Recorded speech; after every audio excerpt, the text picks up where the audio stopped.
coloquio sobre los rumbos de la descolonización a 90 años del nacimiento de Frantz Fanon. Esta sería la segunda mesa de nuestra jornada de actividades, segunda y última. Bueno, yo quisiera agradecer a las autoridades del CIAC por sus facilidades en la realización de este evento y por supuesto al doctor Jaime Ortega, presidente aquí, organizador de estas jornadas, y también a la doctora Margarita Vargas, que bueno, sin ellos este espacio que hoy estamos aquí realizando sería imposible. Bueno, vamos a dar paso y bueno, el tema de esta mesa que lleva por nombre Anticolonialismo y Descolonización, la presencia de Fanon, pues va a tratar de abordar la obra de Fanon desde diferentes enfoques muy diversos, diferentes, digamos, posibilidades, diferentes formas de apropiarse del discurso de Fanon. Y bueno, vamos a empezar con la doctora Margarita Aurora Vargas. Ella nos va a presentar una ponencia que se llama ¿Quién es Frantz Fanon en Martinica? Y bueno, voy a decir brevemente el currículum de la doctora. Ella es doctora en Estudios Latinoamericanos con mención honorífica por la UNAM en 2009. Es investigadora titular A definitiva en el Centro de Investigaciones sobre América Latina y el Caribe. Desde octubre del 2010 a la fecha ocupa la Secretaría Académica de la misma institución, es vicepresidenta de la Asociación Mexicana de Estudios del Caribe por un periodo de 2 años. Es miembro también del Sistema Nacional de Investigadores, es nivel 1.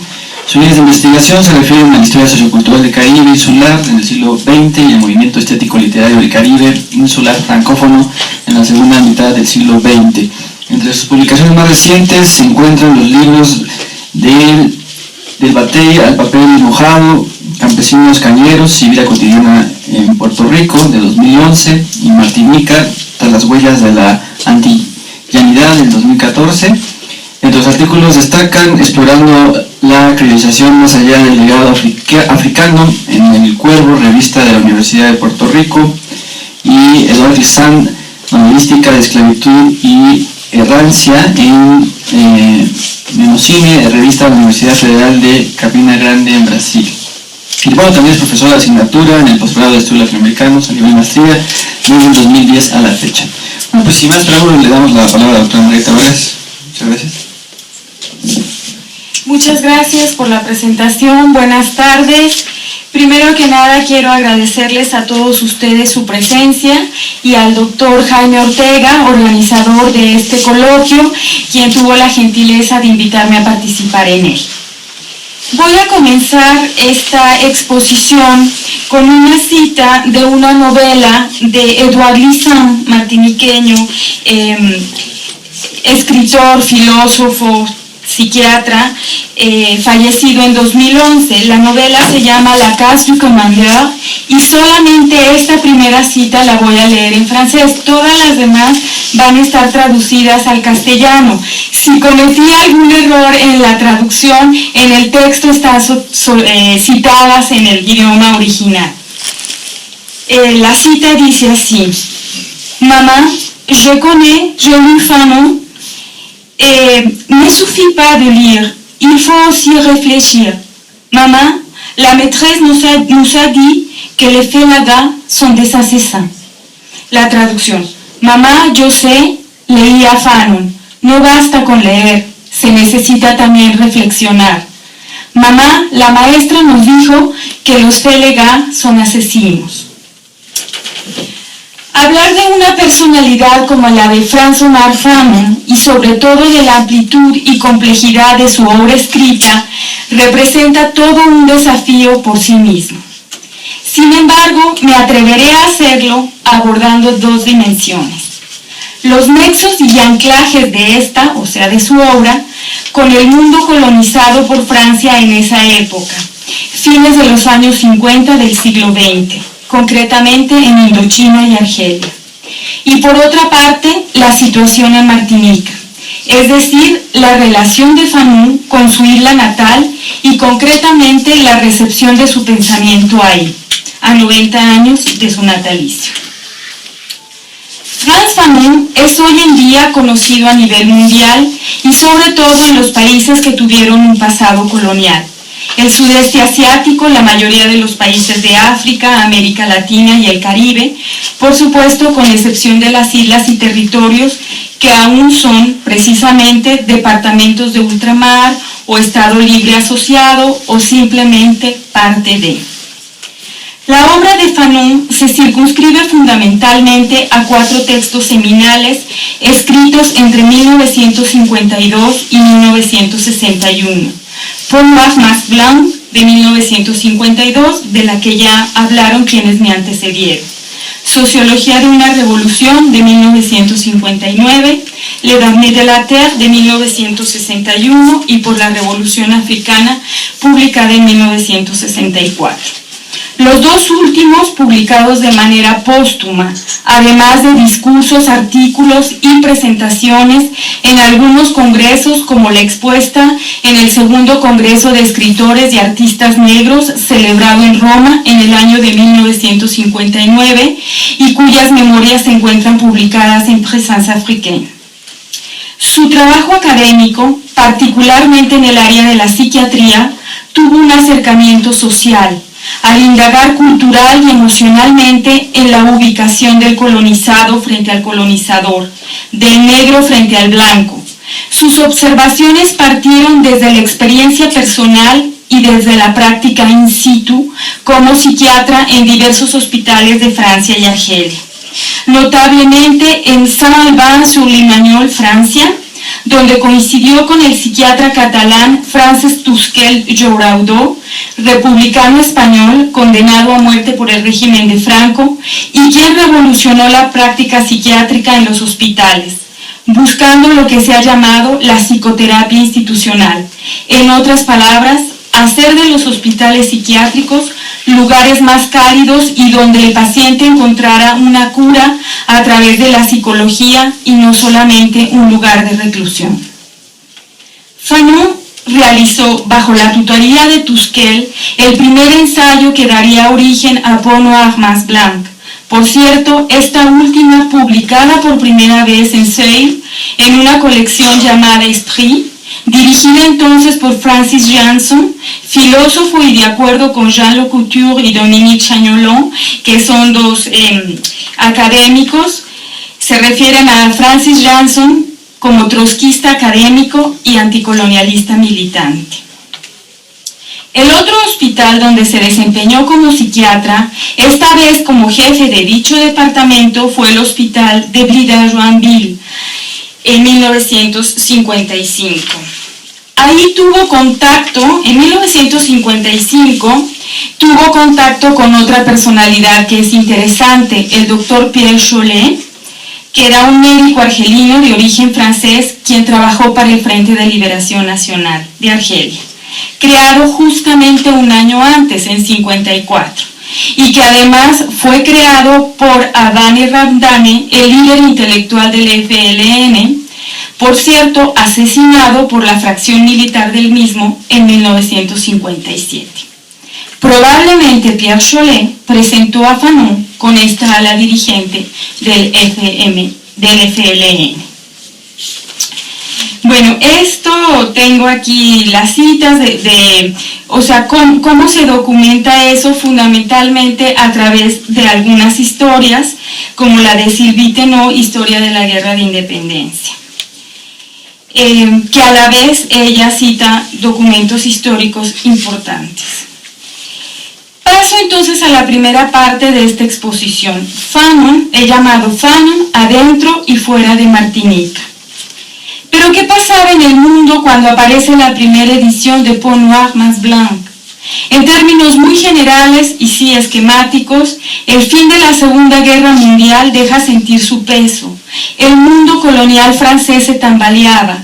Las antiguas colonias en África, en el sur de Asia, incluso años después en el Caribe insular, reclamaban su derecho a ser territorios independientes. Las insurrecciones en Madagascar en 1947, también colonia de Francia, terminaron en una sangrienta represión. Los levantamientos mismos de Sétif y Guelma en la propia Argelia en mayo de 1945 concluyeron en masacres, cuyos recuerdos estuvieron presentes en la memoria de los líderes independentistas 10 años después. Desde luego, la génesis, la gestación de todos estos movimientos independentistas no comienzan en los años 60 desde mi punto de vista, y por eso es que tengo aquí esta fotografía que data de 1924. Recordemos que en la misma París hubo una organización impulsada así por el Partido Comunista Francés en un primer momento y después independiente de él, de los propios caribeños colonizados, de los propios indochinos y de los propios magrebinos, que se organizaron y formaron justamente organizaciones. Una de ellas, que es muy importante, es esta Unión Intercolonial en 1926. Como ven, están las tres ramas, o sea, está Indochina, está el Magreb y está en general el Caribe y África. En estas tres organizaciones, Partido Anamita Independiente, Estrella del Norte de África, ya en las siglas en español, Comité de Defensa de la Raza Negra, ¿no? A la sazón, estas organizaciones, excepto la última, formarían también organizaciones revolucionarias que darían origen a los movimientos revolucionarios en Indochina y por supuesto en Argelia, ¿no? Entonces aquí vemos también un poco antes de la formación de esas organizaciones, 2 años antes, en 1924, durante el Congreso Internacional Comunista que se llevó a cabo en Moscú. Esta fotografía me gusta por eso. Podemos apreciar a León Trotsky, a Joseph Gonton Luñón, que es un guadalupeño y que era el presidente precisamente de la fracción caribeña en estas organizaciones que se formaron en los años 20 en París, y Ho Chi Minh. Claro, aquí faltaría los demás. No los tengo localizados quiénes son, pero faltaría el representante justamente del Magreb. Bueno, entonces regreso al texto. Déjenme lo apago para no estar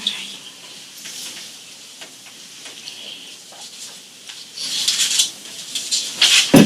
Entonces, bueno, esto sucede muchos años antes. Indochina, el hoy Vietnam, comenzaba en estos años 50 una prolongada guerra de independencia que termina por primera vez en la historia del colonialismo francés con una victoria militar para los ejércitos del Viet Minh, la batalla de Dien Bien Phu en 1954. Los pueblos colonizados contemplaban asombrados la delegación indochina, a la cabeza Ho Chi Minh, negociando la rendición de la metrópoli.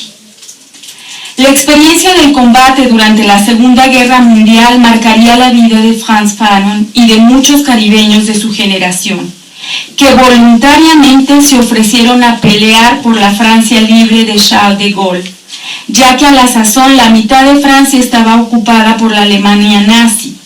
Un Frantz Fanon de 18 años decidió cruzar el estrecho que separa Martinica de Dominica para alcanzar esta última isla en 1943, que estaba bajo dominio británico, y defender la madre patria.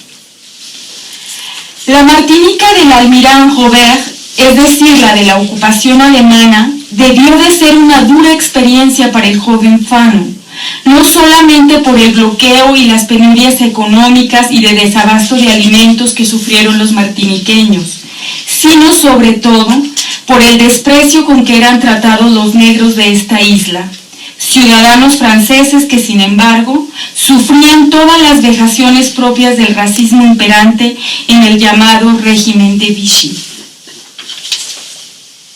Sin embargo, Fanon se destacó en el frente militar, peleó en la batalla de Alsacia y fue condecorado con la Croix de Guerre, una condecoración importante, lo que no impidió que no pudiera desfilar con las tropas victoriosas, ya que como negro, de acuerdo con sus superiores, no podía formar parte de la alta oficialidad francesa.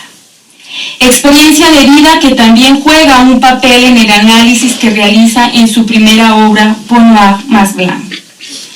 Al terminar la guerra regresa brevemente a Martinica. Ahí colabora con la campaña electoral de MSCR, como candidato a alcalde de Fort-de-France por el Partido Comunista Francés, al que tiempo después Césaire renunciaría en una carta pública dirigida a Maurice Thoré, presidente del mismo.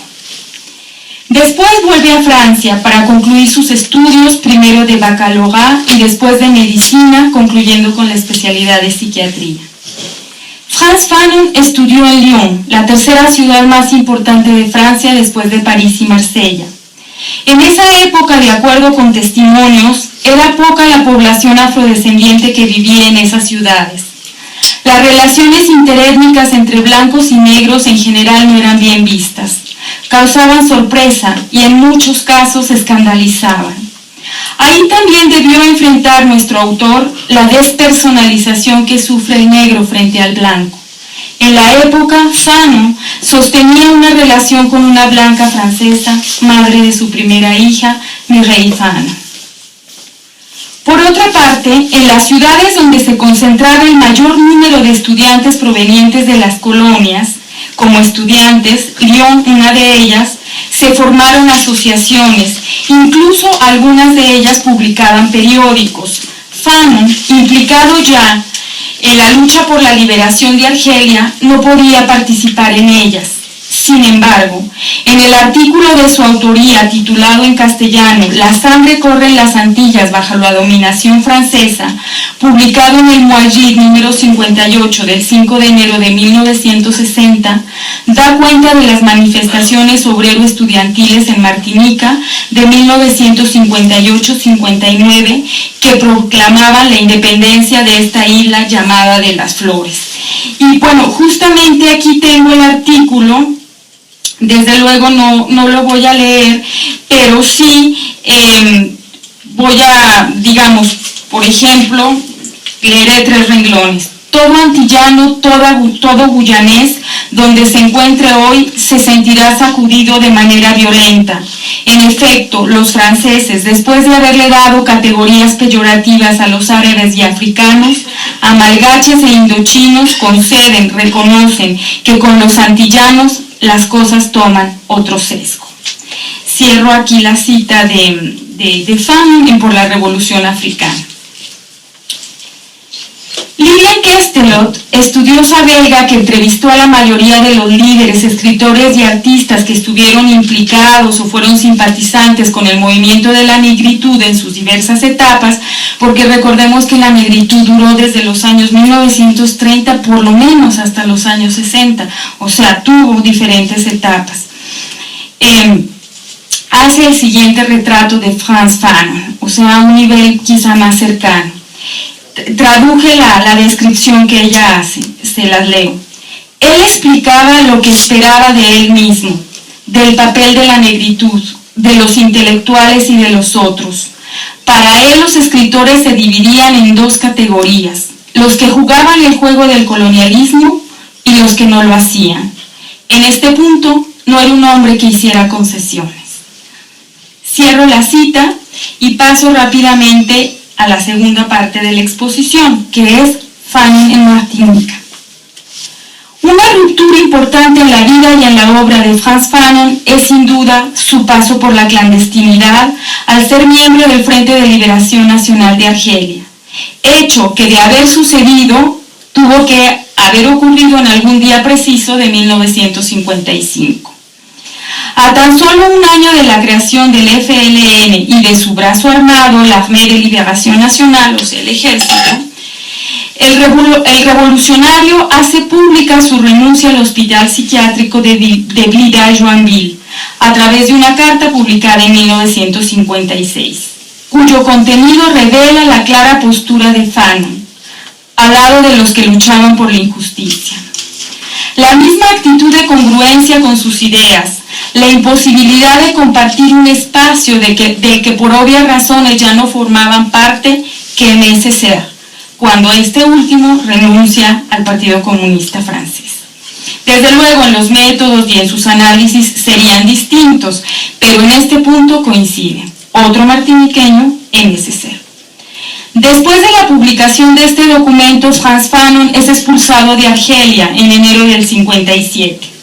Regresa secretamente a Francia y desde ahí se dirige hacia Túnez para colaborar con el periódico que creó Abane Rahmane, El Muadjid, y colaborar con la Revolución Argelina. Sus textos, Sociología de una revolución y la compilación de artículos del periódico referido que se publicó bajo el título de Pour la Révolution Africaine, dan cuenta de su capacidad logística y de cómo contribuyó con la lucha armada por la independencia de Argelia. Frantz Fanon debió establecer contacto también con Ben Youssef Ben Khedda, farmacéutico residente en Blida-Joinville, quien se unió al FLN a través de Abane Rahmane.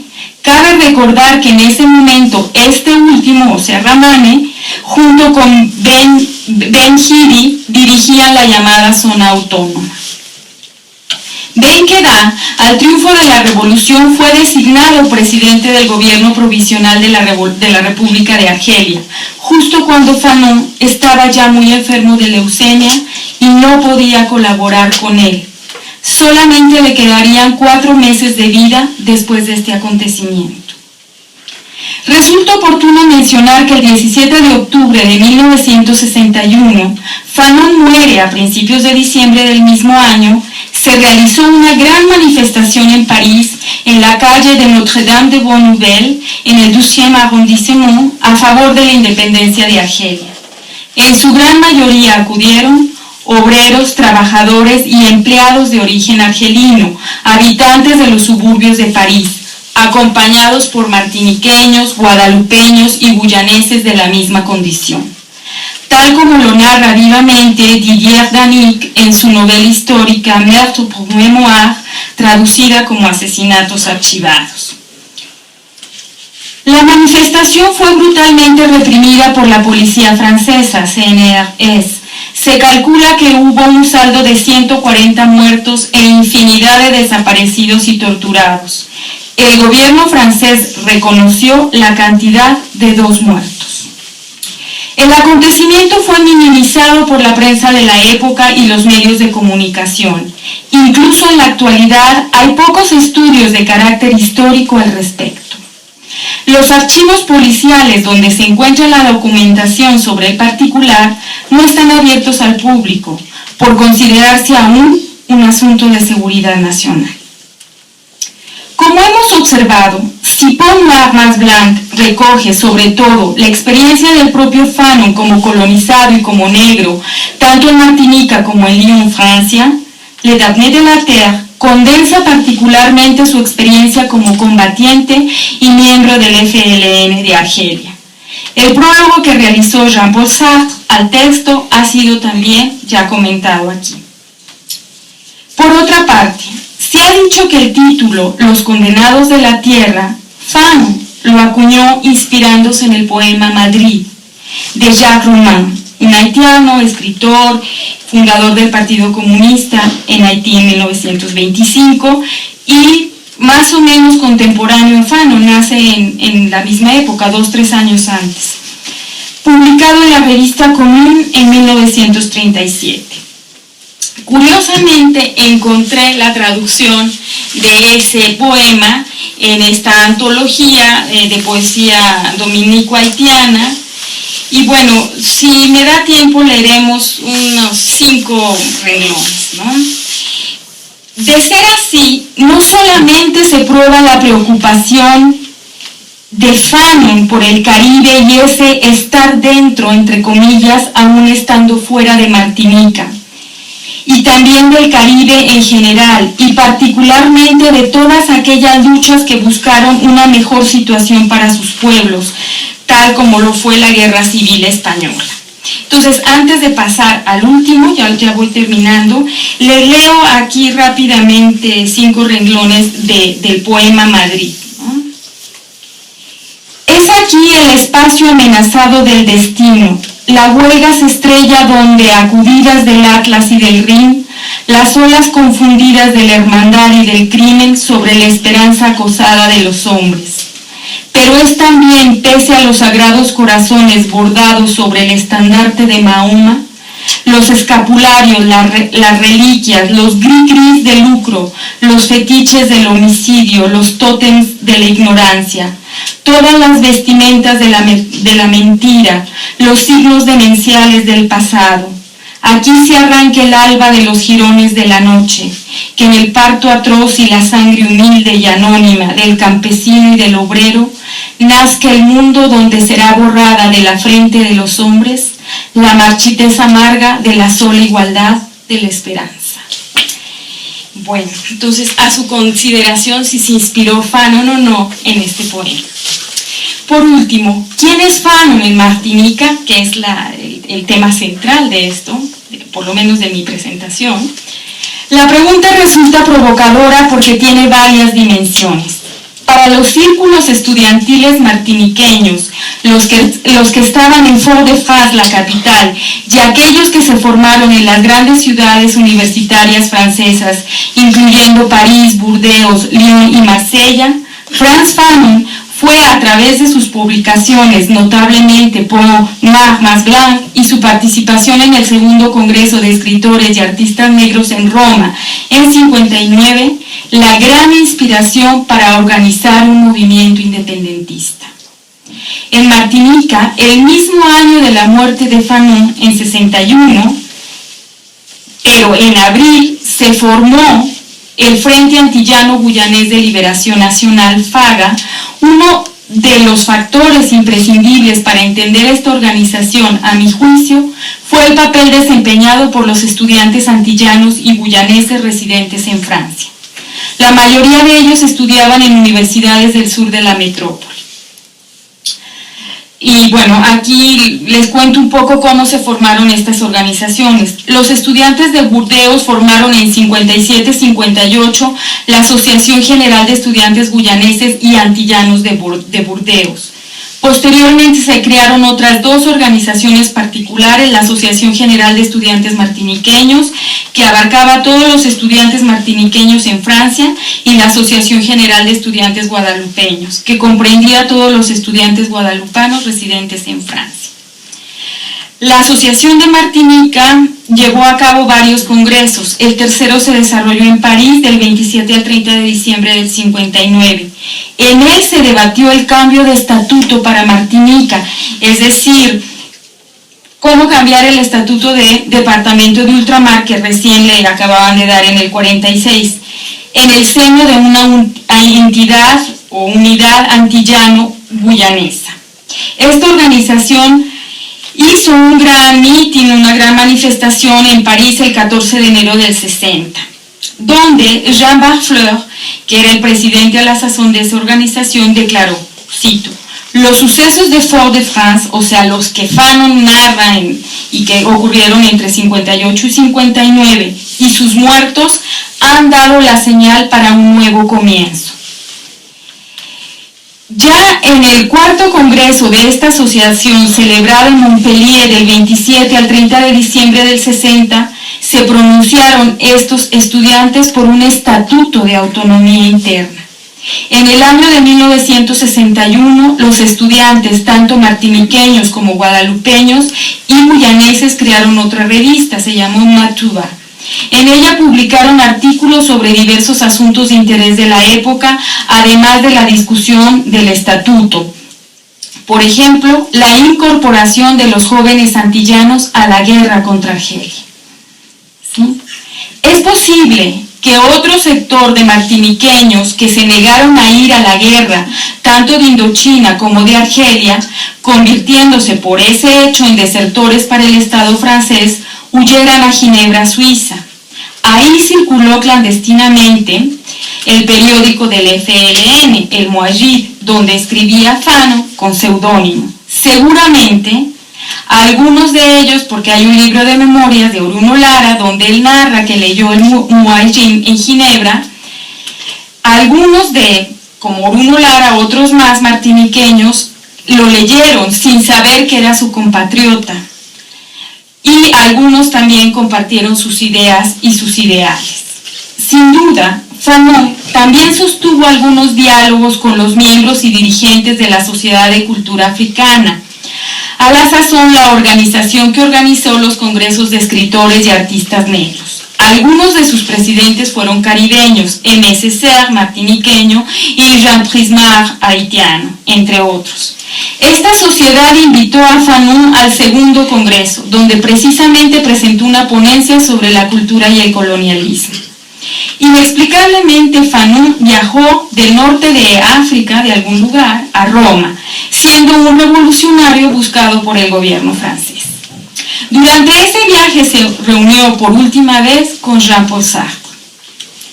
Regresando al Frente Antillano-Guyanés de Liberación Nacional, quienes lo conformaron fueron Edouard Glissant, Albert Beville, Marcel Manville y Cosme-Marie Joseph, todos martiniqueños excepto Beville guadalupano, y todos poetas.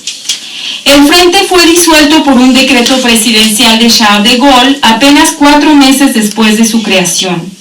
Beville, al igual que Fanon, murió tempranamente en un accidente de avión en 62.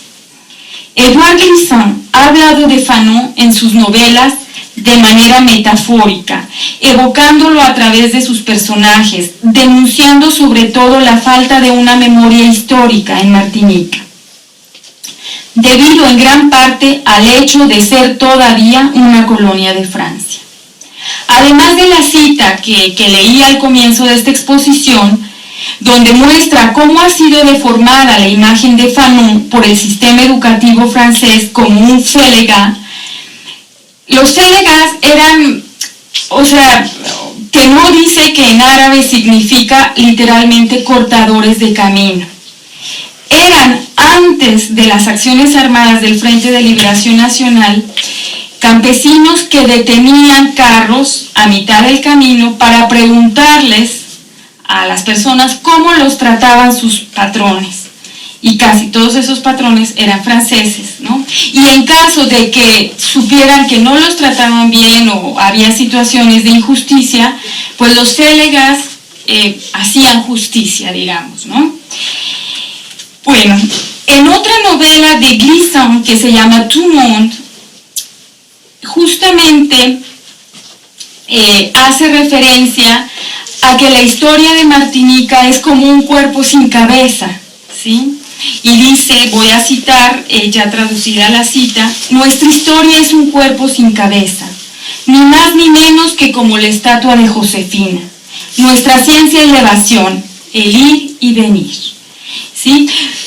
Bueno, ahí no hay ninguna estatua de Fanon en Martinica, en Fort-de-France por lo menos. Y bueno, hay una estatua de Josefina. Josefina fue la esposa del emperador Napoleón Bonaparte, en la plaza principal de Fort-de-France, que se llama Place de la Savane.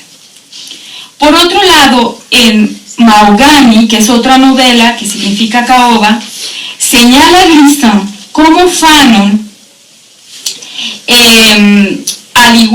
señala Glissant que hay una situación de anquilosamiento cultural en Martinica, tal como Fanon lo señaló ya desde su temprana época, y que esta situación de anquilosamiento cultural lo provoca justamente el colonialismo.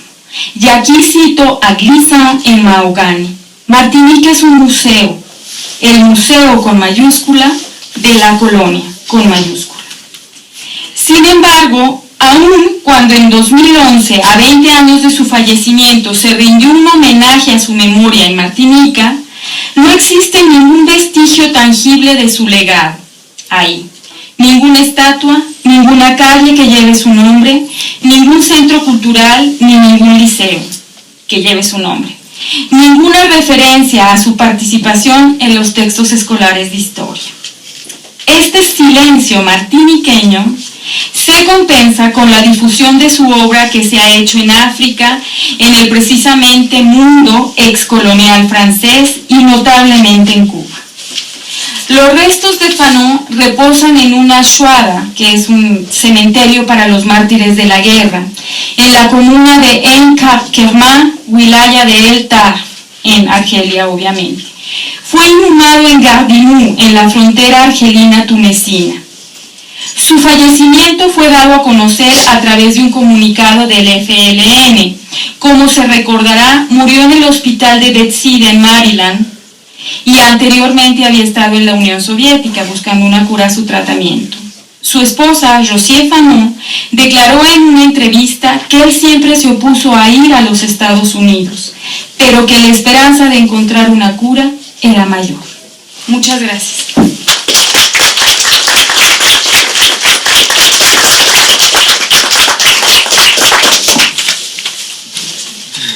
Muy bien, le damos muchas gracias a la doctora Margarita por su intervención. Ya tendremos oportunidad de hablar el diálogo con todos ustedes. Ahora vamos a darle la palabra a la compañera licenciada Tania Saí Gómez.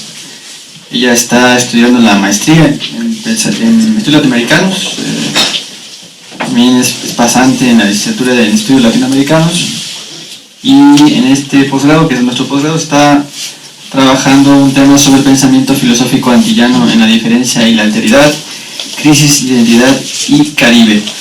Y la ponencia que ahora nos va a compartir lleva por título Frantz Fanon en ambos lados del océano, descolonización y solidaridad anticolonialista.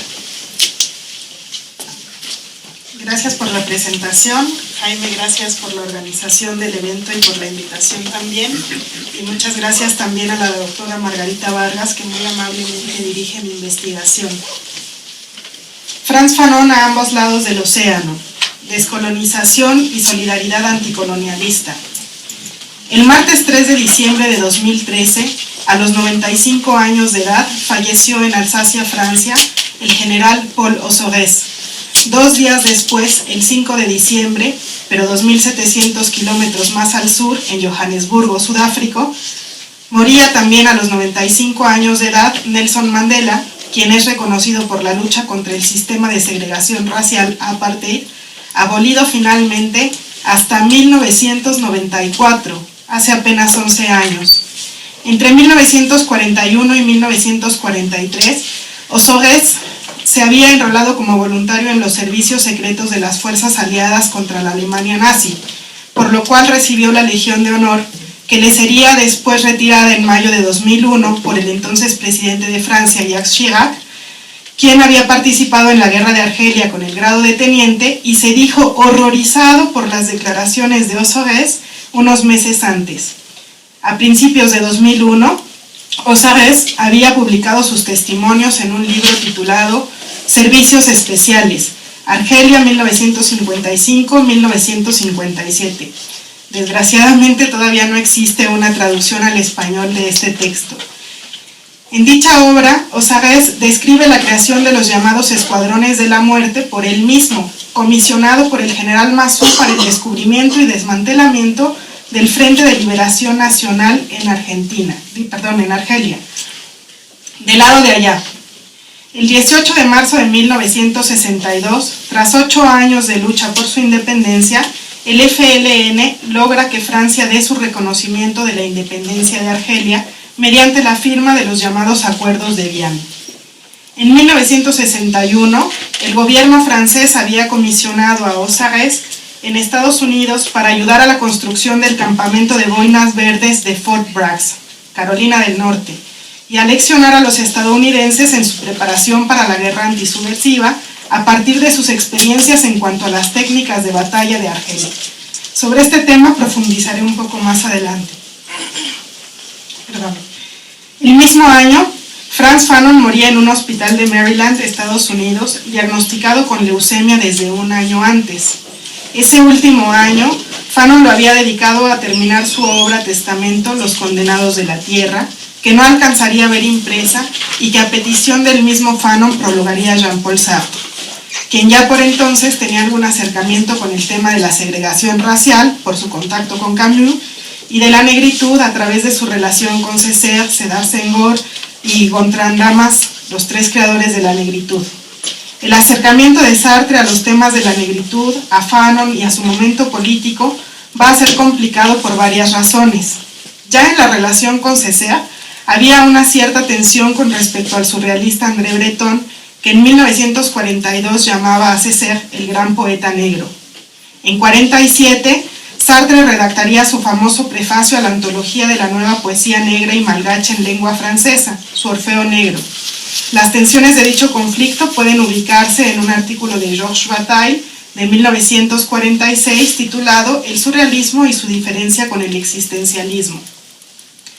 Los condenados de la tierra es la más conocida y difundida de las obras de Fanon, y es a partir de ella, o a partir de la lectura de Sartre, que Sartre hace de ella y que en general se sigue, que se le reconoce asiduamente como el apólogo de la violencia en general y de la violencia caracterizada como terrorista de la Revolución Argelina en particular. Pero ya se verá más adelante que la conceptualización de la barbarie que se atribuye a los colonizados como algo natural no es sino otra imposición artificial de los colonizadores. Militante del Frente de Liberación Nacional en Argelia, Fanon renunció a su nacionalidad francesa para adquirir la argelina en un momento en que ni Argelia ni el resto de las colonias francesas del llamado Magreb, Mauritania, Sahara Occidental, Marruecos, Argelia y Libia, habían logrado aún su independencia. Participó prácticamente desde el inicio de la lucha independentista, comprometido con la causa de la liberación argelina y la descolonización del territorio y sus habitantes, sus cuerpos y sus relaciones. Había llegado a Argelia designado jefe de una de las divisiones del Hospital de Psiquiatría de Blida-Joinville. Mientras estudiaba medicina en Lyon, entre 1946 y 1951, conoció a Merleau-Ponty y tomó los cursos del filósofo que ya por entonces desarrollaba una fenomenología de la percepción y del cuerpo.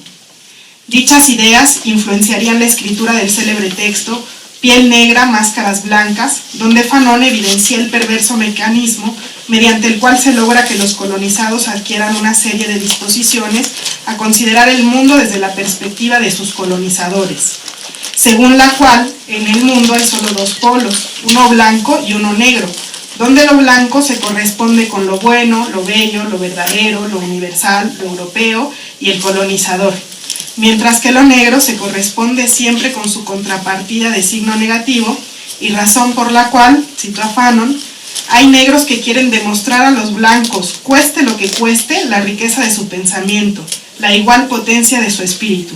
Fin de la cita. Lo que a su vez justifica que los negros colonizados, no me refiero en este momento aquí a los negros por su color de piel, correspondan muy bien al esquema de la esquizofrenia, la enfermedad, la normalidad, la criminalidad, propuesto por los blancos, que también han osado construir eso que llaman el alma negra, la diferencia en otros términos. Cualquier parecido con el pensamiento Foucaultiano y o postestructuralista no es mera coincidencia. A los 18 años de edad, en 1943, Frantz Fanon se enlistó en las listas de las Fuerzas de Liberación Francesa, la llamada Resistencia, que lucharía también contra el régimen fascista de la Alemania nazi y la ocupación de Francia, o los territorios de Francia. Luego de haber recibido la Croix de Guerre por su participación en la batalla de Alsacia, volvería a Martinica para terminar su formación básica antes de partir a la Francia continental para formarse como médico, y participaría en las campañas electorales que llevarían a Aimé Césaire, su maestro, a ser maire de Fort-de-France, y también diputado a la Asamblea Nacional Francesa en el mismo periodo en que se discutiría y aprobaría la departamentalización de Martinica. Del lado de acá, ya en los años 60, luego de la publicación de Los Condenados de la Tierra y el triunfo de la Revolución Argelina, en que había tenido una participación activa ese caribeño insular llamado Frantz Fanon, vinculado entonces a la tradición del pensamiento revolucionario y como por extensión o consecuencia al marxismo, aunque Fanon mismo haga críticas al marxismo, como si tal genealogía de la tradición, entre comillas, de la resistencia pudiera establecerse, como si el propio Fanon no hubiera puesto las bases para discutir la grandeza y las debilidades del espontaneísmo y las necesidades de acabar con una cierta forma de tradición, otra vez entre comillas, en que se convierte el régimen colonial, que es profundamente conservadora y como tal antirrevolucionaria, que se presenta a sí misma como la única alternativa posible, cito a Fanon, porque el régimen colonial se presenta a sí mismo como si debiera ser eterno. Fin de la cita. Esto lo dice en su libro Sociología de una Revolución de 1959. Decir que Fanon es un caribeño insular en el contexto de los años 60 no es una mención menor si se considera el contexto del Caribe en ese momento, donde apenas en 1959 había triunfado la Revolución Cubana, que en ese momento tenía como principal fuente ideológica el pensamiento de José Martí, otro célebre caribeño tan importante para nuestra tradición filosófica identitaria en calidad de sujetos nuestroamericanos, pero que un par de años después adoptará también la tradición marxista-leninista y participará de manera muy activa en la definición del contexto continental a partir de sus tratos con la URSS en plena Guerra Fría, con el llamado conflicto de los misiles.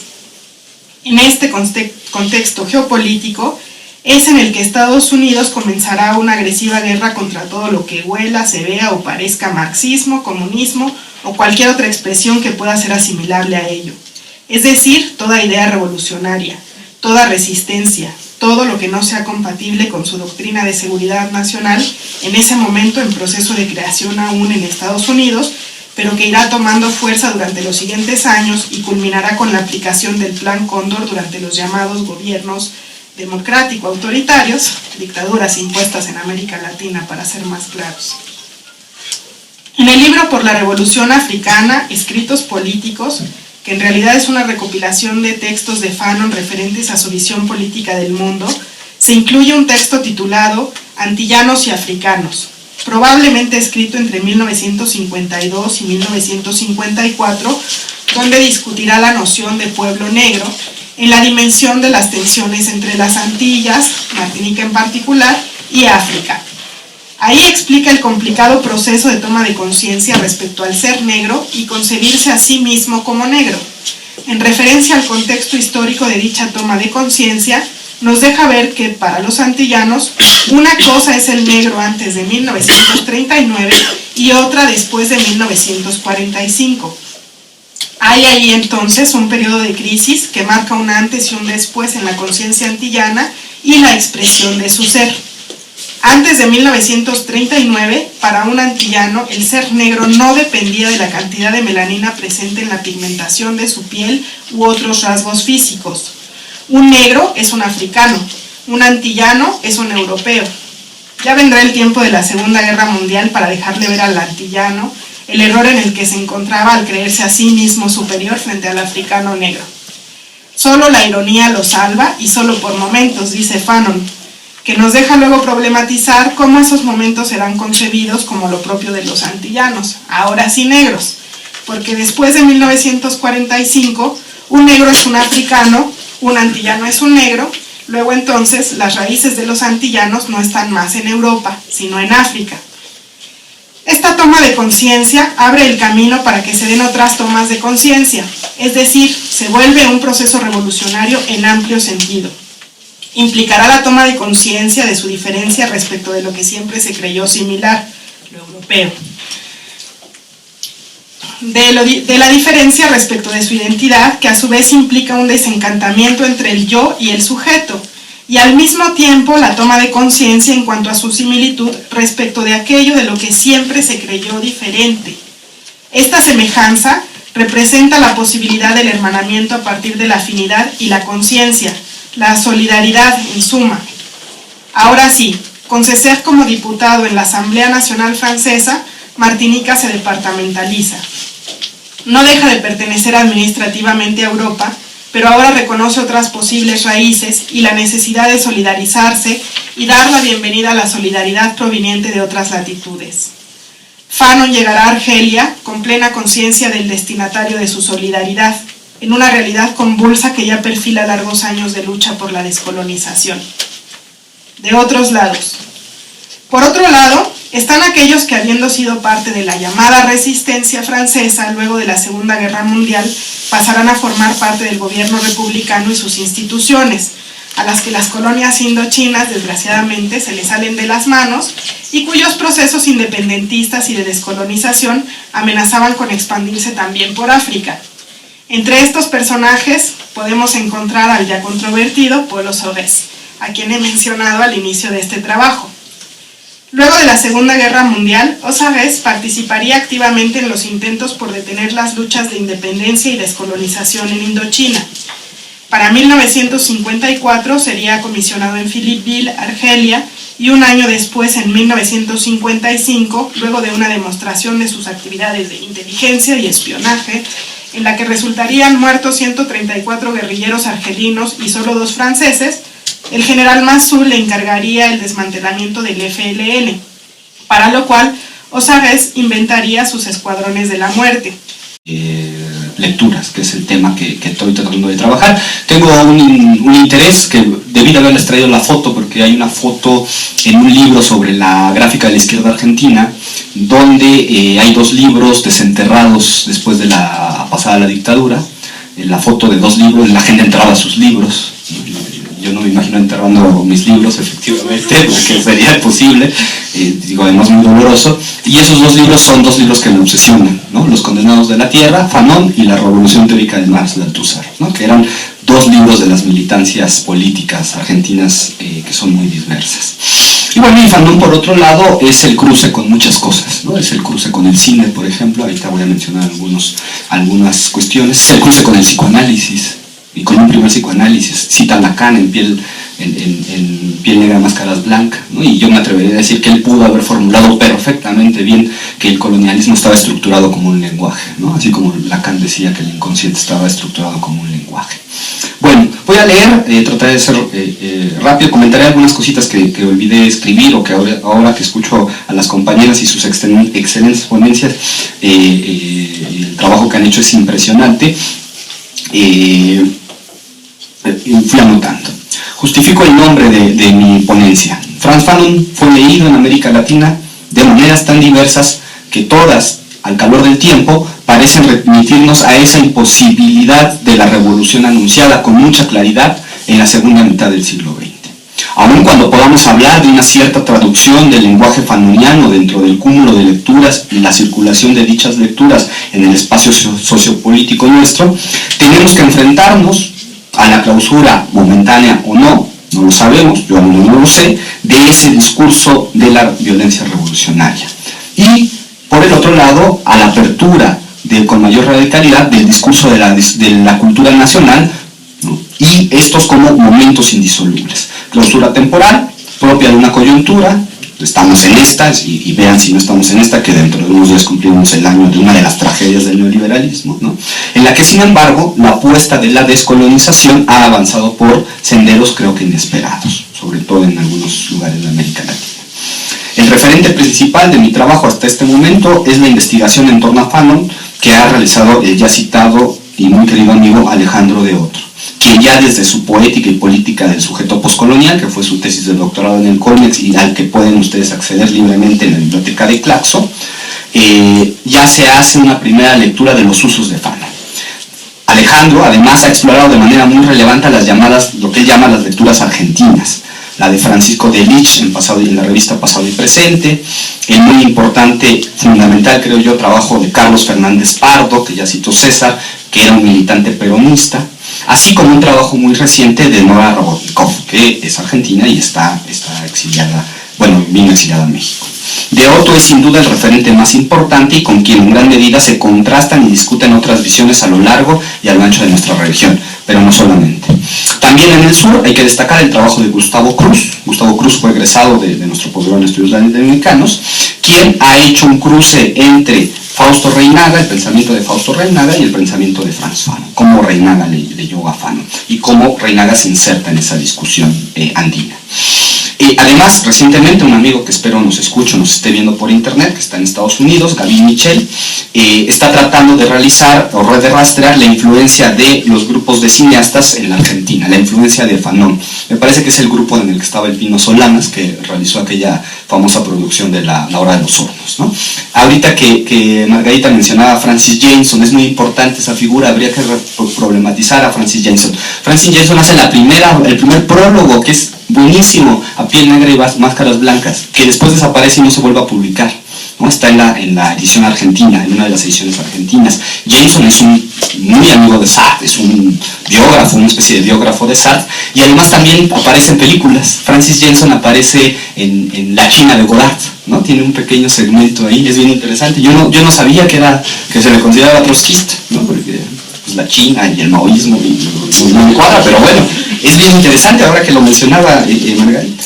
También falta un trabajo sobre la revista Antropología del Tercer Mundo. Esa está todita disponible en internet, que se dice tuvo una influencia importante en la Argentina y en una cierta antropología fanoniana. Y también en Argentina se publicaron 2 libros, y voy a mencionar Frantz Fanon y la Revolución Anticolonial. Este me gusta porque algunas de las traducciones de los textos, que son textos de autores muy, muy conocidos, como Peter Worsley, el que escribió Cómo Europa subdesarrolló a África, fueron traducidos por el poeta Juan Gelman, por ejemplo, ¿no? Entonces es muy interesante ver ese cruce. Y esta biografía que se llama Fanon, de Peter Geismar, que me parece muy bonita porque tiene fotografías que casi no se conocen, como por ejemplo Fanon acabando de jugar un partido de fútbol porque le encantaba el fútbol, ¿no? Entonces esa parte, no solo a Bob Marley le gustaba el fútbol en el Caribe, también a Fanon, ¿no? No me he metido con México, tengo que decirlo. Creo que Víctor Flores Olea debe de tener algo sobre México, sobre Fanon, algo escrito, pero bueno, sabemos que en México se tradujeron Sociología de la Revolución por Editorial Era y por el Fondo de Cultura, Los Condenados, ¿no?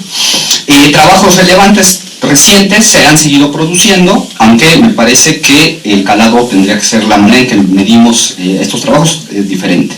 Me refiero, por ejemplo, al trabajo de Agustín Lau Montes, que funge como introducción a la nueva edición de Los Condenados de la Tierra en Cuba. Está en internet, está en la jiribilla, es un trabajo impresionante, ¿no? Muy bueno. Otros trabajos en esta serie cubana sería el de Félix Valdés. En Chile, varios autores como Elena Oliva, Lucía Stecher, Claudio Zapata o Alejandro Fielman, que acá nos acompaña y que es un buen amigo, han editado el muy relevante ejemplar en torno a las posiciones de Fanon y el pensamiento anticolonial, realizando algunas operaciones a propósito de la obra de Fanon o del diálogo con sectores de la intelectualidad mapuche, por poner un ejemplo, ¿no? Que son algunos de los trabajos que están aquí. Alejandro, que está aquí con nosotros, hizo un trabajo sobre la radio, ¿no? Sobre el problema de la voz. Recordad que el Fanon escribe mucho así, es decir, la transcripción de su enunciación, ¿no? de sus discursos. Bueno, esto es lo que respecta a un panorama amplio y diverso de posibilidades. Varias lecturas y lectores han venido aquí y allá sobre los distintos niveles de la obra fanoniana. Han tratado de traducir su obra en distintas claves. Muerto en 1961, es de esperar que ese espacio sociopolítico que denominamos América Latina o Nuestra América tuviera distintas recepciones de su obra.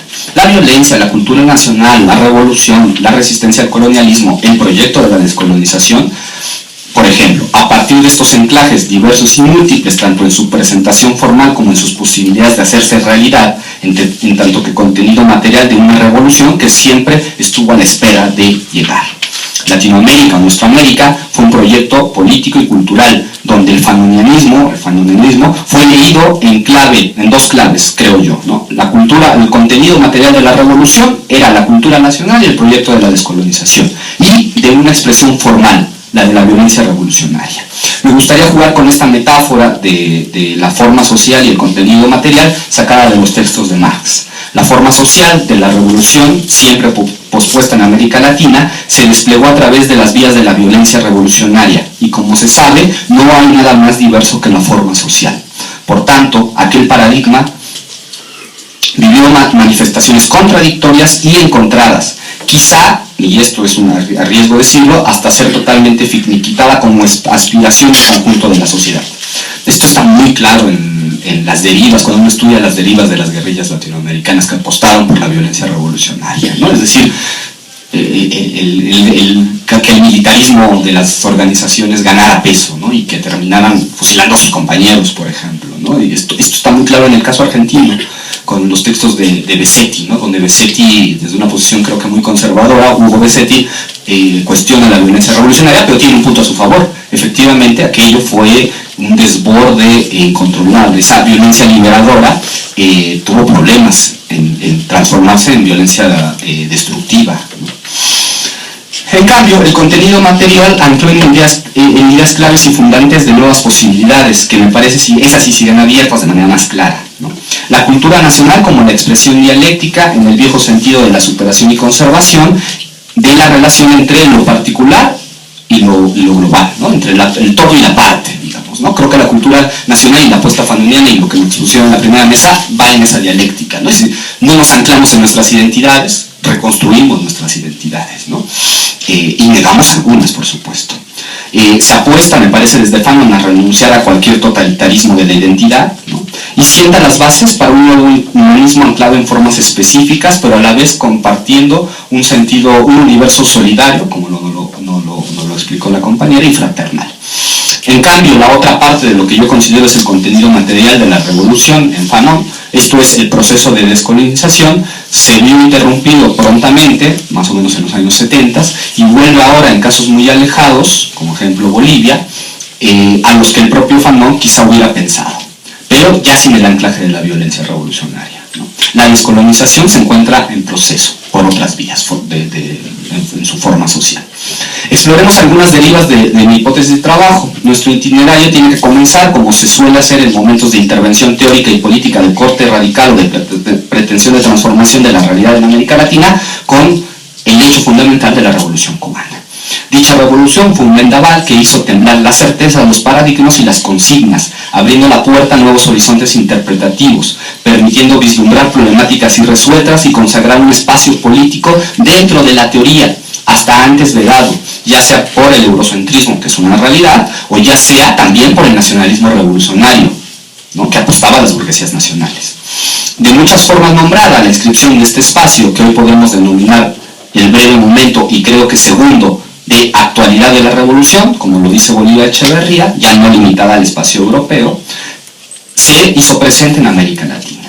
Fanon quedó entonces como un anclaje fundamental de dicha inscripción de actualidad de la revolución, y la epopeya cubana, con toda su potencia, con toda su sabiduría práctica y teórica, pero también con todos sus límites de época, de negociación y de proyección, logró ser cristalizada en el fundamental ensayo de Roberto Fernández Retamar, Fanon y la América Latina, que es de 1965. 1965 es el año del lanzamiento con claridad de la hipótesis del colonialismo interno. Estamos cumpliendo 50 años de las tesis de Stavenhagen, las 7 tesis equivocadas de América Latina, y de la democracia en México. Ya desde el capítulo 5 de la democracia en México, el texto de Don Pablo, está puesto el problema del colonialismo.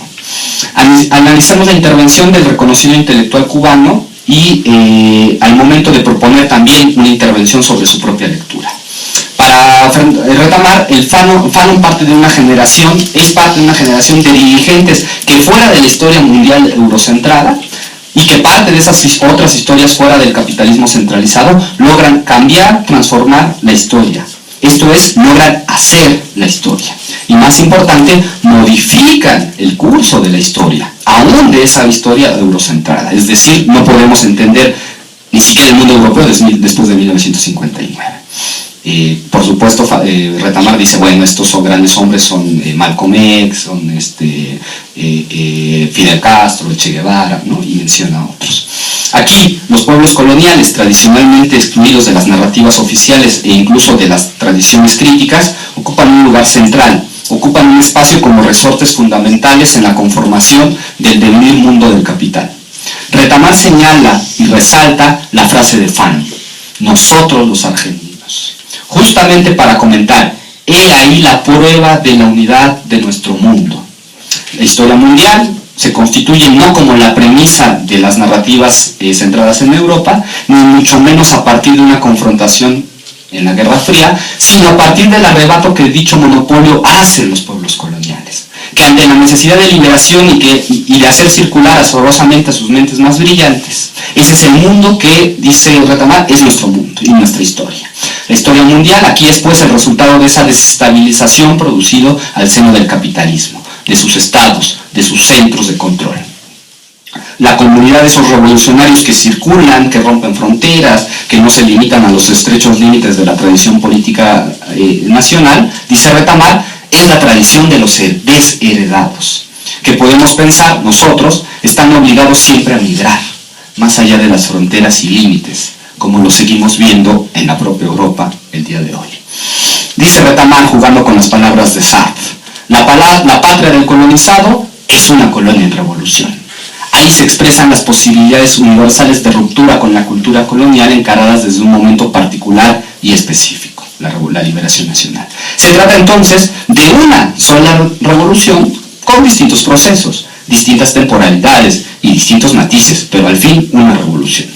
La historia mundial que resulta aquí ya no es la del devenir mundo del capital, sino la de la irrupción de los pueblos coloniales en una sola y misma revolución. Se trata de la rebelión contra el imperio totalizante, racional e iluminista del capital, de la rebelión de los pueblos multicolores frente al tono blancoide de la forma de producción y consumo del capital, de la rebelión de un conjunto de etnias contra otra etnia que ha declarado ser ella la esencia humana misma, y la depositaria del no color, del no particularismo, la depositaria del interés universal.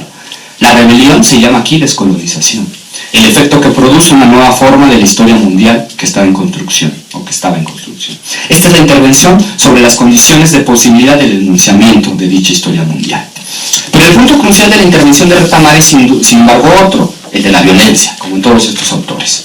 Como bien destaca, es este el punto nodal de Fanon, como todos sabemos de manera casi unánime. Leemos entonces cómo en Roberto Fernández Retamar el desplazamiento de la temática se mueve de los vaivenes, por un lado de la violencia como una forma específica de lograr la descolonización, y por el otro en la temática inaugurada con potencia por la Revolución Cubana, el nuevo humanismo. Deshecho el apelativo hombre nuevo, pues no corresponde ya a las exigencias de nuestro lenguaje y de nuestro tiempo. El nuevo humanismo se forja para retomar en un camino doble, que no está cindido, el de la transformación de la subjetividad colonial expresada en el pensar con cabeza propia, tarea mucho más difícil de realizar que denunciar, pero cuya urgencia ya se hacía presente en los años 60, y al tiempo el del avance del socialismo, como forma de cristalizar formas sociales de acuerdo a ese humanismo. No bastaba una nueva subjetividad, había que cristalizarla. En estos dos vectores se juega la lectura, me parece muy original, de Retamar, desde mi punto de vista, y que resultan hoy más difíciles de denunciar debido a la distancia ya que existen con los proyectos socialistas. Resulta curioso observar cómo Fernández Retamar insinúa que el libro de Fanon acaba su plan estructurado a partir del tercer capítulo. Esto es, a aquello que se refiere, lo estructurado es aquello que se refiere sobre la violencia. Las reflexiones sobre la cultura nacional son, en Retamar, mucho más apretadas. Parecerían girar en torno a la formulación de una nueva identidad y de una cierta originalidad de este calado, identitaria, dando la impresión de que no resulta un tema relevante en su argumento. Nada memorable en realidad en esta parte del texto de Retamar, salvo quizá la referencia a Martí, porque Retamar, como buen intelectual cubano, encuentra el hilo de continuidad entre quien poéticamente expresó estar con los pobres de la tierra, esto es Martí, y con quien desde una cierta África nos insiste sobre los condenados de la tierra. Cierro aquí la exposición momentáneamente del texto de Retamar. Resulta interesante señalar justamente esta dimensión. Desde el periscopio de la Revolución Cubana, el tema de la cultura nacional parecería no merecer en realidad mucho más espacio, no al menos que el que sí ocupa el de la violencia. El anclaje claramente privilegia la legitimidad de la violencia, esto es, la forma social de la revolución, de lo que hemos llamado, lo privilegia sobre el contenido material, o sea, la cultura nacional y la descolonización. Estos dos temas no parecen ser tan relevantes en la lectura de Fernández Retamar, lo cual nos obliga a interrogarnos sobre el peso de cada uno de esos elementos y justamente señalar un aparente cambio, en donde en nuestros tiempos recientes justamente lo desplazado es el problema de la violencia. Ahorita me voy a referir a un texto que salió en La Jornada a propósito de esto. Paso ahora a un segundo momento, el que coloca al intelectual Manuel Maldonado Denis, intelectual puertorriqueño. Denis escribe en el año 66, después de 65 y 66, estamos 51 años antes, ¿no? Que es este texto es apenas un año antes de su famoso y obligado libro sobre la interpretación histórico-social del Puerto Rico, en el que también aparece Fanon constantemente. El texto se titula Frantz Fanon y el pensamiento anticolonista contemporáneo. La interpretación de Maldonado se consagra en otro espacio teórico político que no es el de Fernández Retamar, o sea, el lugar donde no hay una revolución triunfante que busca avanzar por el camino de la descolonización, sino en un espacio totalmente contrario a este, de un país que ni siquiera es independiente, como el resto. Para Maldonado, entonces, uno de los motivos más importantes para leer a Fanon se encuentra en el desenmascaramiento que se hace del humanismo liberal occidental. Se trata con Fanon de poner en cuestión a las corrientes de avanzada o progresistas de la Europa central, que suelen ser las abanderadas de ese progresismo que también se exporta hacia nuestros espacios políticos. Lo hace a partir del dispositivo más importante, que no está puesto por la descolonización, sino por la práctica colonizadora, el de la violencia. La violencia del colonizado es una respuesta a esa violencia colonial, dice Maldonado. La primera se expresa en un momento de irrupción, en un momento de ruptura de la normalidad, en un momento anómalo, la insurrección anticolonial. En tanto que la violencia colonial se expresa naturalizada, ausente de rupturas, presente como un continuum, es el continuum de la historia. La violencia colonial es el continuum de la historia, retomando a Benjamin, ¿no? ¿Cuál es el objetivo de esta violencia naturalizada? Cito a Maldonado. El propósito esencial de toda dominación imperialista es la destrucción de la nacionalidad del país colonizado. Dicha destrucción es llevada a cabo por dos medios fundamentales: la asimilación cultural de la colonia a la metrópoli a través de una ofensiva cultural de esta frente a aquella, destinada a borrar todo sentido histórico precedente al advenimiento del colonizador. Termina la cita. Aquí se juega entonces el desplazamiento fundamental del argumento de Maldonado. Aunque no nombrado como cultura nacional, se trata de un elemento de ella, el que tiene que ver con la función del intelectual.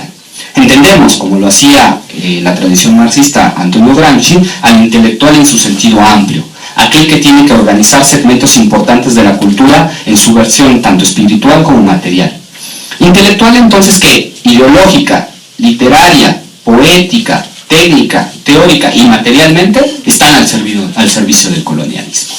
La asimilación cultural pasa por asimilar al intelectual, en este sentido amplio. No hay posibilidad de cultura nacional sin intelectuales. De ahí la necesidad de cooptarle, de desplazar cualquier posibilidad de identificación de los intelectuales con los sectores populares o campesinos. En un segundo momento, referente al papel, espacio y destino de los intelectuales, Maldonado escribe: todo lo que ocurrió anteriormente al advenimiento de los colonialistas pasa a ser entonces prehistoria, balbuceo preliminar, incoherente, puerilidad primitivista. Se cierra ahí la cita. Esto es, el intelectual al servicio del colonizado tiene que aplaudir el pasado como prehistoria, de preferencia borrarla, someterla a un proceso de mistificación, quitarle su potencial utópico.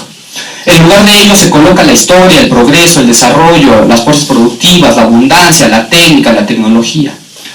La misión histórica del colonialismo, podríamos decir parafraseando al escritor inglés John Berger, es destruir la historia del colonizado. El intelectual practica, desarrolla y cultiva también su forma ideológica mayor, lo que Maldonado llama la pseudociencia, aquella que sirve para justificar la forma social y el contenido material de la dominación colonial. Puede ser la biología, puede ser la psicología, diría puede ser, pero de hecho siempre es la economía, ¿no? La antropología, clarísimo ejemplo. Discursos que forman el dispositivo colonial más potente. El pensar y el pensarse desde las categorías fundamentales que hagan prevalecer al colonialismo. La cooptación intelectual y la capacidad de forjar herramientas heurísticas. En la lucha contra el colonialismo, y aquí cito alguna referencia al Tusser, los conceptos, en la lucha contra el colonialismo, los conceptos son armas, son explosivos, son venenos, ¿no? Maldonado, y aquí la parte específica y más constante en la lectura de Fanon realizada por él, es la de insistir en las formas de la resistencia cultural por parte del colonizado. Maldonado encuentra, en el caso de Puerto Rico, el lugar donde el aferrarse al lenguaje es justamente una dimensión crítico-práctica fundante para resistir, para sobrevivir, para poder designar al mundo más allá y a pesar del colonialismo. Dice, pienso en el caso de Puerto Rico, dice este autor, y en el español en cuanto a instrumento de resistencia frente a los repetidos intentos de enajenación cultural que padecemos los puertorriqueños. Esta cita no podemos dejar de señalar en este segmento la similitud que existe entre el ensayo de otro ensayo de Fernández Retamar, que es el de Calibán, ¿no? Si ustedes han leído el Calibán, Fernández Retamar inicia diciéndome, entrevista a un periodista y me dice que sí tenemos cultura. Y Retamar dice, pues eso es preguntarte si existimos. Eso sería lo mismo con el lenguaje, ¿no? Es quizá por estas razones antes expuestas por Maldonado que el sujeto que produce la insurrección anticolonial no es propiamente el intelectual, de ninguna manera. Que más tarde que temprano tendrá que optar por un bando u otro, sino el campesino, ¿no? Esto habría que trabajarlo. ¿Cómo ven las lecturas fanonianas al sujeto anticolonial o descolonizador? Maldonado concluye con dos ideas que serán claves para leer a Fanon desde un espacio político distinto al de la Revolución Cubana. En primer lugar, señala su consecuencia práctica, la formación, dice él, de un antiimperialismo nacionalista que ponga en jaque la hegemonía económica del capitalismo. Este concepto es así, lo dice así, antiimperialismo nacionalista. Primer efecto o consecuencia de su peculiar lectura, pues conjunta al tiempo el nacionalismo y el antiimperialismo, como en los años 20. Segundo momento, su formalización definitoria del pensamiento de Fanon. Quiero hacer dos citas largas de Maldonado que son bien interesantes. Su teoría, dice Maldonado, ya que no marxista, puede llamarse quizá populista. Su fe inquebrantable en los pueblos de los países subdesarrollados, pero sobre todo de los campesinos de dichos pueblos, le ponen junto a aquellos teóricos políticos contemporáneos que ven en los movimientos de liberación nacional de los pueblos subdesarrollados la punta de lanza que romperá la espina dorsal del sistema imperialista mundial. En lenguaje clásico esto sería algo así como el eslabón débil, ¿no?, de la cadena imperialista estaba ahí. Bien, este último segmento resulta relevante compararlo con otro texto de Maldonado, que no vamos a comentar aquí por el tiempo, titulado Fanon y Martí, que fue publicado, y lo digo con orgullo, por el latinoamericanismo, por el Centro de Estudios Latinoamericanos, hace como 40 años, ¿no?, en la UNAM, cuando todavía se publicaban esos textitos bonitos, ¿no?, de una colección chiquita. Aquel texto, bueno, este texto no vamos a hablar, pero tiene un objetivo, aquel tiene un objetivo, buscar la producción del encuentro entre la tradición martiana independentista y las nuevas formas de producción de una cultura nacional, que no nacionalista, en la obra de Fanon. En el argumento de Maldonado, en este segundo texto, se aventura una hipótesis que contrasta con lo que acabo de leer, de citarles, pero también resulta muy sugerente. Dice Maldonado en este texto, que está en internet, está en el repositorio de la Facultad de Filosofía: hoy día casi todo el mundo reconoce que Frantz Fanon es para las sociedades coloniales lo que Marx fue para la clase obrera. El portavoz, el adelantado, el lúcido expositor, no solo de lo que podría denominarse la fenomenología del colonialismo, sino también el despertador de conciencia, el destructor de mitos, el infatigable enemigo de todo régimen asentado sobre la dominación de un pueblo sobre otro. Los condenados de la tierra es algo así como el gran manifiesto de los pueblos del tercer mundo, el toque de clarín de quienes ya no estaban dispuestos a continuar sirviendo en el papel pasivo de meros espectadores de la historia. Me parece que colocar en el estatuto similar, en condiciones de producción muy distintas, por supuesto, a Marx y a ser equivalente a Fanon, es un acto profundamente sugerente. Justamente pues porque coloca a las fuerzas sociales que eventualmente pueden realizar el ejercicio y la práctica descolonizadora no en la constatación de un sujeto imaginario o ficticio, una gran clase social, sino del conjunto de clases, incluido, como está presente muy claramente en Fanon, en el lumpen proletario. Bueno, para cerrar, las lecturas de esa revolución imposible, esa que no llegó a ser, ¿no?, que se abrió después de la Revolución Cubana, que conjuntaban anticolonialismo, descolonización y socialismo, adquieren una forma social de expresarse y cristalizarse a través del eje de gravedad de la violencia. En cambio, su contenido material, como proyecto, como potencia, como posibilidad, creo que aún siguen estando, espero que sigan estando presentes. La descolonización tiene entonces un lugar tan importante como el concepto de fin de la explotación, como el concepto de valor de uso, como el concepto de forma natural que dominan el marxismo. Es decir, Fanon puede ser leído como la pieza de ese rompecabezas del que el marxismo es solo una parte y que necesita ser completado. Concluyo ahora sí con las lecturas, y esto va a raíz de lo que se discutía en la sesión anterior. Efectivamente hay un segundo, tercer quizá momento de la lectura de la obra de Fanon, y gran parte de esto lo está haciendo la Academia Norteamericana, ¿no? Y bueno, eso tiene posibilidades y también tiene límites. Hay unas grandes lecturas muy interesantes, a mi gusto, la de Gordon, la de Lewis Gordon es de las más poderosas, y hay otras lecturas que francamente dejan mucho que desear, porque claramente hacen decir a Fanon lo que la intelectualidad norteamericana latinoamericanista quiere decir, y eso también tiene sus riesgos, por supuesto, es legítimo, pero tiene sus riesgos. Sí quiero referirme de manera muy puntual al texto que me pareció horroroso de Raúl Sibeki en La Jornada, ¿no? Verdaderamente es lo que no tenemos que hacer con Fanon.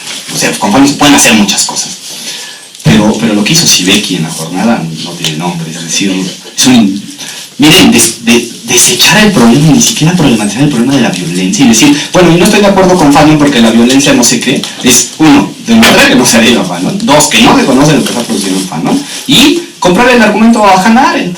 O sea, ya suficiente tiempo ha pasado como para seguir pensando en Hannah Arendt. Y además, no encontrar.